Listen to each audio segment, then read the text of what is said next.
Good afternoon students of DLED third semester. आज का topic है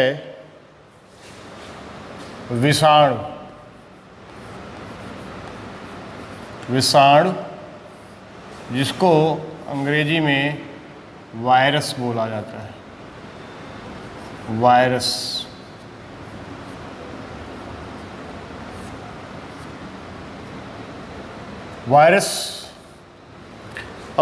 अभी हमने पिछले लेक्चर में आपको बताया कि वायरस जो होते हैं वो उपकोशिकीय स्तर के जीव होते हैं। तो जो वायरस है वो प्रोटीन एवं न्यूक्लिक अम्ल के प्रोटीन एवं न्यूक्लिक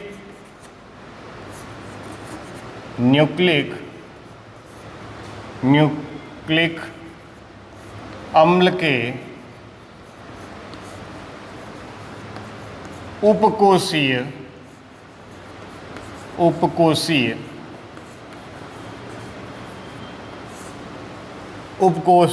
स्तर के परजीवी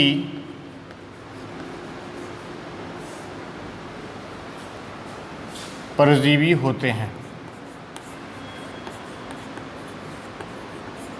जैसा कि अभी हमने पिछले वीडियो में आपको बताया कि जो सूक्ष्मजीव होते हैं वो अलग अलग स्तर के होते हैं और उनका जो संरचना होता है, उनका जो संगठन होता है वो अलग अलग तरीके से होता है।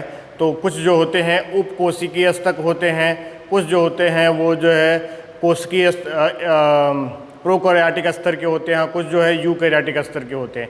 तो जो विषाणु होता है वो उपकोशिकीय स्तर का होता है क्योंकि इसमें कोशिका नहीं पाई जाती और ये केवल प्रोटीन और न्यूक्लिक एसिड के अम्ल के बने होते हैं। और चूँकि क्या है उपकोशिकीय स्तर के परजीवी होते हैं, क्योंकि जो वायरसेस होते हैं, जो वायरस होता है, जो विषाणु होते हैं वो हमेशा किसी भी प्रकार के जो होस्ट कहा जाता है अंग्रेजी में, जब ये अपना जिस पे ये परजीवी के रूप में बढ़ते रहते हैं, मनुष्य के ऊपर हो सकता है या किसी एनिमल्स के ऊपर हो सकता है या फिर बैक्टीरिया के ऊपर हो सकता है।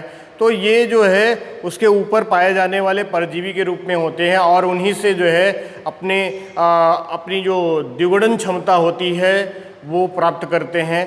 तो विषाणु जो है वो बैक्टीरिया जो होता है,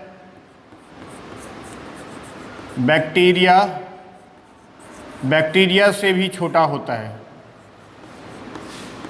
ये बैक्टीरिया से भी छोटा होता है।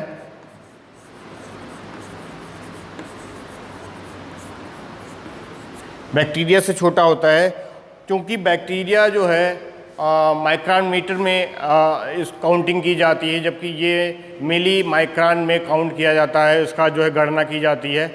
और जो वायरसेस होते हैं ये इनकी ये जो प्रवृत्ति होती है, इनका ये गुण होता है कि ये द्विगुणन क्षमता करते हैं। इनका केवल ये कार्य है कि जैसे ही ये कोई जीवित कोशिका प्राप्त करते हैं, किसी जीवित कोशिका को प्राप्त करते हैं, जीवित कोशिका को जैसे ही प्राप्त करेंगे, मतलब उस पर पहुँचते हैं, कोशिका में पहुँचते हैं, तो ये जो है ये वहाँ पे द्विगुणन करने लगते हैं। मतलब ये, और जब ये बाहर पर्यावरण में या वातावरण में बाहर तरफ से पाए जाते हैं, जब इनको जो है कोई होस्ट या फिर जीवित कोशिका प्राप्त नहीं होती है, तो क्रिस्टलीय फॉर्म में इसको बना के रखा जा सकता है। क्रिस्टलीय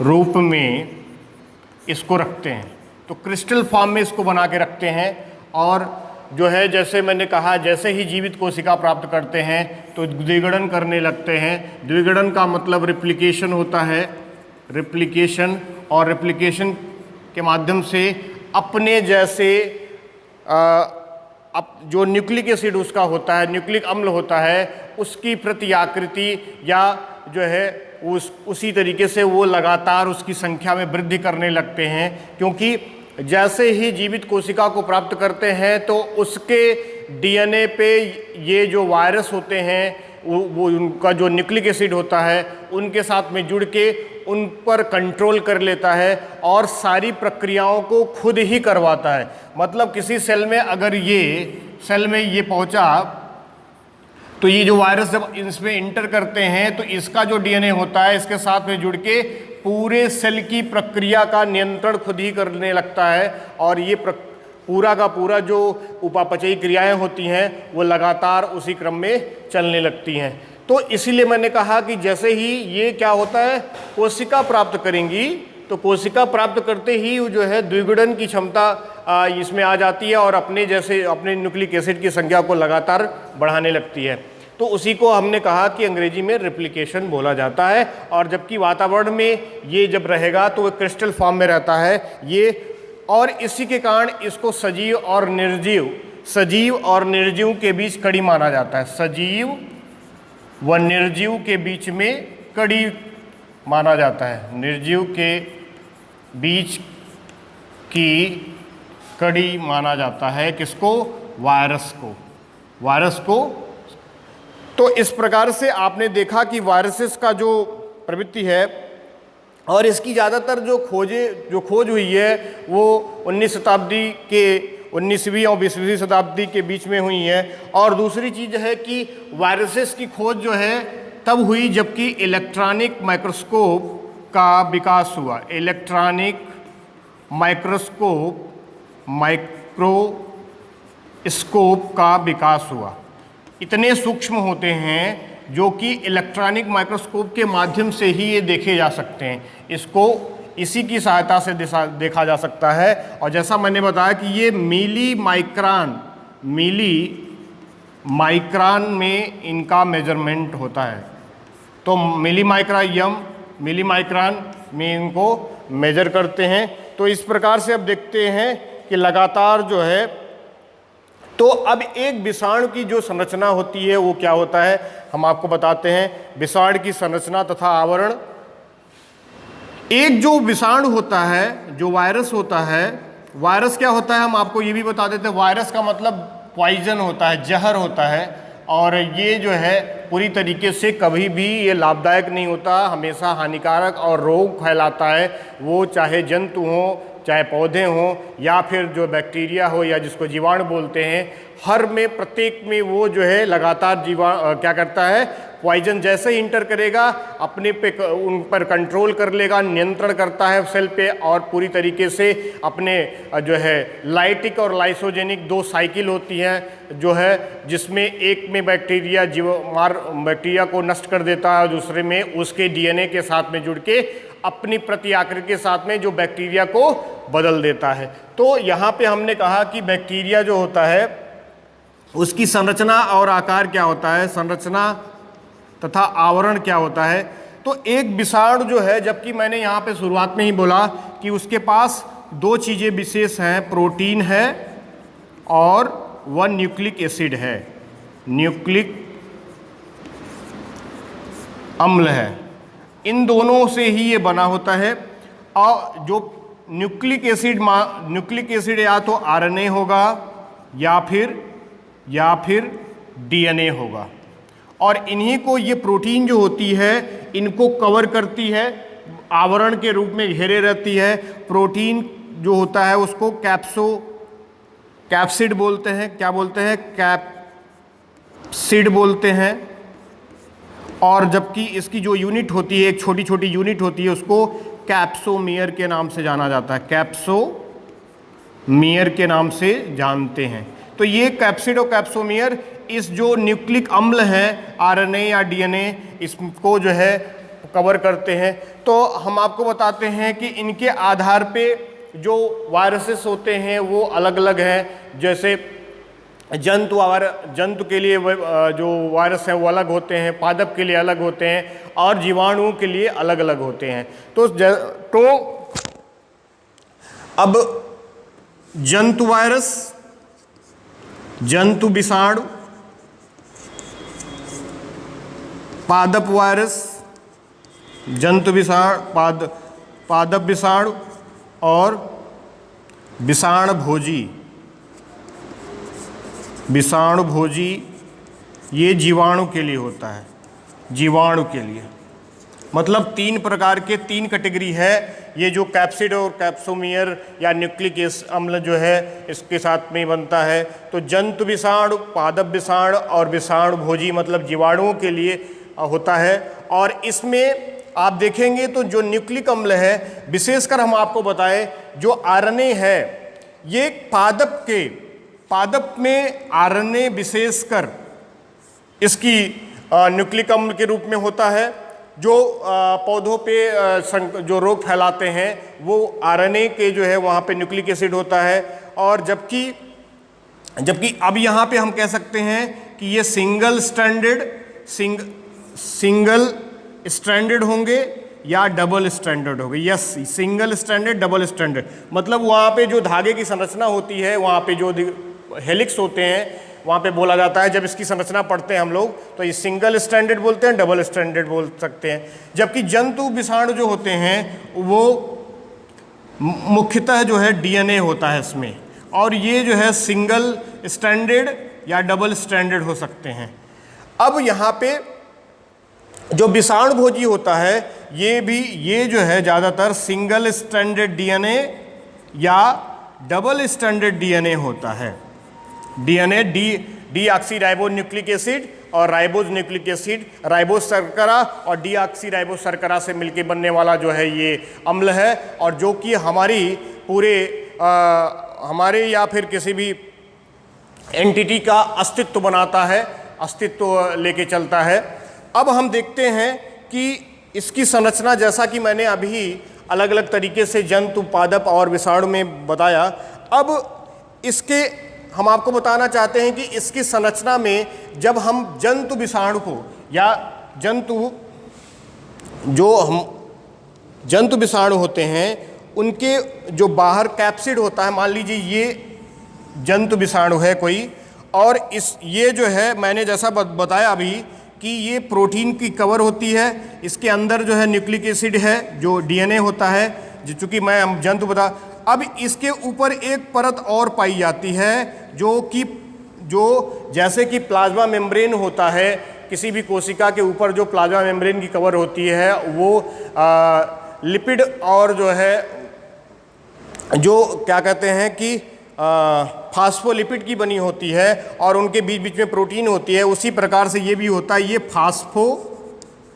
फास्फोलिपिड की बनी होती है, लिपिड की बनी होती है, और इनके बीच बीच में प्रोटीन पाए जाते हैं, तो वो बोलते हैं लाइपोप्रोटीन का बना होता है, लाइपोप्रोटीन। ठीक है।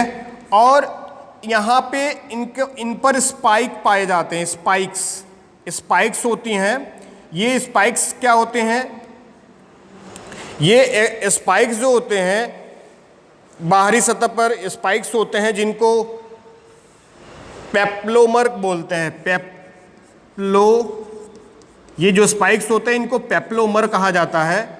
और ये पेप्लोमर जो है ये 2 चीज़ों से बना होता है, कह सकते हैं, या 2 स्पाइक्स जो है रुधिर को, जो रक्त होता है उसके अणु को चिपकाने के लिए यहाँ पे महत्वपूर्ण होता है। तो ये जो रक्त को चिपकाता है, रक्त के अणुओं को चिपकाता है, तो वो दो चीज़ें उसमें पाई जाती हैं। एक तो एग्लूटिनिन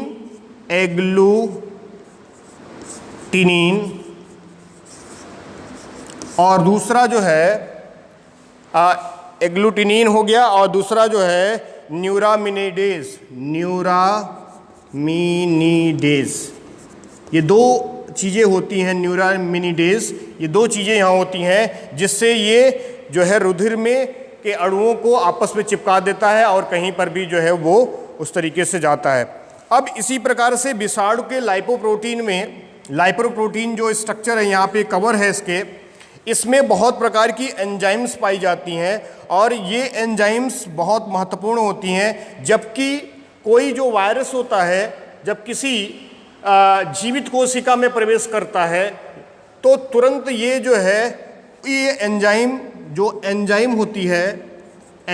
जो होती है वो तुरंत क्या करती है, वो कोशिका में प्रवेश करते हुए इस डीएनए, इस वायरस को एक्टिव कर देती है, जिससे कि उसमें द्विगुणन की जो प्रक्रिया होती है वो लगातार स्टार्ट हो जाती है। तो इस प्रकार से लगातार वायरसेस की संख्या में वृद्धि होगी और वायरसेस जो है प्रत्येक सेल पे अपना नियंत्रण करते हुए धीरे धीरे जो हमारी प्रतिरक्षा तंत्र होती है उसको खत्म करते हुए हमारे में कोई विशेष प्रकार की डिजीज को फैला देंगे। तो हमें जो है, जो भी वायरल डिजीज जिसको बोलते हैं अंग्रेजी में, जो विषाणु से जनित रोग होते हैं, वो चाहे वो पोलियो हो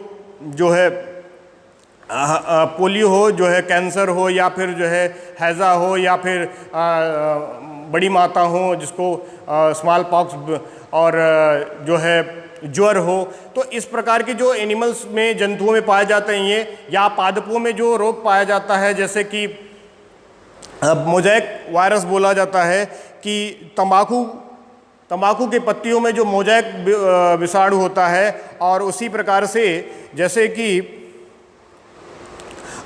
उसमें जो है पाया जाता है। और उसी प्रकार से जो तीसरा विषाणुभोजी होता है, बैक्टीरियोफेज बोलते हैं उसको, फेज वायरस है, और वो जो है बैक्टीरिया पे अटैक करता है और बैक्टीरिया को डिसॉल्व करके, मैंने जैसा बताया, एक लाइटिक और एक लाइसोजेनिक साइकिल होती है, उसके माध्यम से वो अपनी साइकिल को करते हुए बैक्टीरिया के लेयर को डिसॉल्व करके निकल जाता है लाइटिक साइकिल में। जबकि लाइसोजेनिक साइकिल में वो उसके डीएनए के साथ में अपने डीएनए को इंटीग्रेट कर लेता है और उस प्रकार के जो नए बैक्टीरिया बनेंगे वो उससे बिल्कुल अपने पूर्वज से बिल्कुल अलग हो जाएंगे। तो इस प्रकार से हम देखते हैं तो लगातार वायरसेस जो होते हैं वो अपनी प्रक्रियाओं में अलग अलग तरीके से बदलाव करते रहते हैं। तो मैंने जैसा बताया कि जो वायरसेस होते हैं, जो फेज वायरस होता है वो इसमें क्या होता है कि जैसा मैंने कहा प्रोटीन कोट होता है, और जो है इस प्रकार से कुछ उसका स्ट्रक्चर होता है, हम देखते हैं इस प्रकार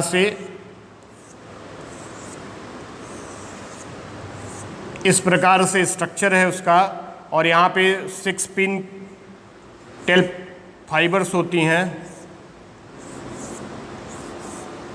इस प्रकार से, और यहाँ पे रिंग होती हैं, और यहाँ इसके अंदर डीएनए होता है जो कि दिखाई नहीं पड़ता, और ये कैप्सिड की बनी होती है, पूरी तरीके से कैप्सिड से ढकी होती हैं। तो ये बीजाणु भोजी जो बैक्टीरिया होता है उसका स्ट्रक्चर होता है। तो देखिए इस प्रकार से ये हेड रीजन हो गया, ये टेल रीजन हो गया, ये कॉलर रीजन हो गया, ये प्लेट हो गया, न्यूक्लिक एसिड हो गई, कैप्सोमियर्स हो गया, टेल फाइबर्स हो गई, इसमें पिन होता है। जबकि जैसे ही किसी भी जीवाणु पे ये अटैक करेगा, मतलब उसके ऊपर जो है आक्रमण करता है, तो उस पर जो है एंजाइम की मदद से वहाँ पे इस टेल फाइबर की मदद से वहाँ पे व्यवस्थित हो जाता है, और यहाँ पे पिन होते हैं। तो पिन के माध्यम से यहाँ से ये जो न्यूक्लिक एसिड है उसमें उस बैक्टीरिया के अंदर प्रवेश करा देता है।